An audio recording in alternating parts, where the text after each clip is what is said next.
ये नया चैप्टर है मैग्नेटिज्म जो कि मैं आज शुरू कर रही हूँ। It is given on the page number 146 and 147। आपको ये दोनों पेजेस रीड कर रहे हैं। मैं आपको कुछ मैग्नेटिज्म क्या होता है कुछ बता देती हूँ। इंट्रोडक्शन। मैग्नेट क्या होता है? Natural magnet is Lord stone, जो कि अर्लियर पीपल इसको लॉर्ड स्टोन कर रहे थे। क्या हुआ, एक लोहे की छड़ी लेके एक आदमी अपने शिप्स को चला रहा था, तो उसके बाद उसकी वो छड़ी एक स्टोन पे जाके चिपक गई, तो उन्होंने देखा इसमें एक मैग्नेटिक पावर है। तो इसके बाद से the iron sticks got stuck into a lode stone and then it is a found to be a natural magnet. तो मैग्नेटाइट और नेचुरल मैग्नेट एक ही चीज़ है, ठीक है। उसके बाद देखिए the phenomena by which magnet attract other substance. वह फिनोमिना जिससे कि मैग्नेट दूसरे सब्सटेंस को अट्रैक्ट करता है उसे हम कहते हैं मैग्नेटिज्म। आपको पता होगा मैग्नेट किसको अट्रैक्ट करता है? आयरन के मेटल्स को, आयरन्स को अट्रैक्ट करता है। Any substance such as having ability to attract certain substance, वह सब्सटेंस जिसके पास एबिलिटी हो दूसरे सब्सटेंस को अट्रैक्ट करने की, like iron, it is called a magnet, ठीक है।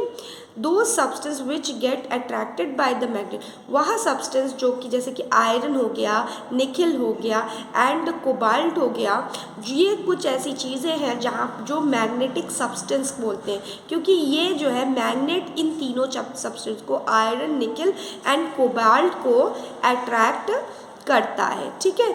तो ये तीनों चीज़ें क्या है? मैग्नेटिक सब्सटेंस है। अब नॉन मैग्नेटिक, दुनिया की बाकी सभी चीज़ें जो है नॉन मैग्नेटिक सब्सटेंस में आ जाती हैं, करेक्ट।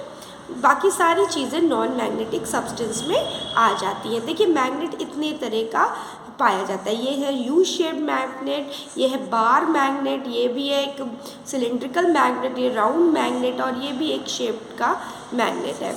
नेचुरल मैग्नेट क्या है? लोड स्टोन एक ही तरह का है जो कि पत्थर है, जिसको कि हम नेचुरल मैग्नेट कहते हैं। आर्टिफिशियल मैग्नेट हम बनाते हैं जिसमें a substance called ferrite, it is substance use to make the artificial magnet. हम लोहे से, हम जो है फेराइट सब्सटेंस से हम आर्टिफिशियल मैग्नेट इलेक्ट्रिसिटी पास करके हम बनाते हैं। इसको हॉर्सशू या यू शेप मैग्नेट भी कहते हैं। Bar magnet and horseshoe are the most common shape magnets. Magnetic force क्या, फील्ड क्या होता है? There is a magnetic field in the area around the magnet. Magnet के अराउंड में एक मैग्नेटिक फील्ड होती है। मैग्नेट एक्सर्ट इट्स इन्फ्लुएंस और force within an area. इस एरिया में ये फोर्स है, इन्फ्लुएंस करता है। मतलब अगर मैंने कील के छोटे छोटे कील के टुकड़े रख दिए लोहे के, और मैग्नेट एक बड़ा सा मैग्नेट रख दिया, तो कुछ इस शेप में वो कील चिपकेगी, ठीक है। तो हमें पता चला कि किस शेप में मैग्नेटिक फील्ड उसकी बनी हुई है। तो ये एक मैग्नेटिक फील्ड दिखाया गया है।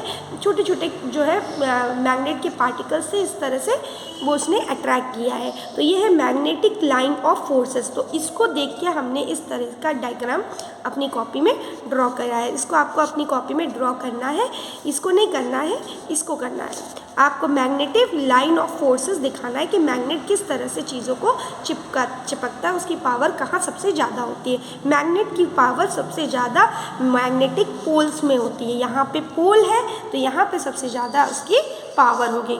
तो मैग्नेटिक लाइन क्या होती है? Magnetic line of forces are the path along which the force of the magnet act. इस तरह से मैग्नेटिक लाइन क्या है? एक तरह का रास्ता है, पाथ है, विच the force of magnet act, जहाँ पे जिस तरह से मैग्नेट एक्ट करता है, ठीक है। Earth magnetic field, earth behave like a huge magnet. Earth एक बड़ा सा मैग्नेट की तरफ बिहेव करता है। Earth is round in the shape but is magnetic field can be represented by huge bar magnet as shown. अब एक अर्थ आपको ध्यान रखना है कि अर्थ एक बड़ा सा मैग्नेट है, तो अर्थ की मैग्नेटिक फील्ड इस तरह से बताई गई है। ये नॉर्थ पोजीशन देखो, धरती का नॉर्थ ऊपर है, साउथ नीचे है, बट मैग्नेट का नॉर्थ जो है साउथ ऊपर है, नॉर्थ नीचे है। तो यहाँ पे क्या हुआ, इस तरह से जो है मैग्नेटिक फील्ड जो है बनी है, ओके।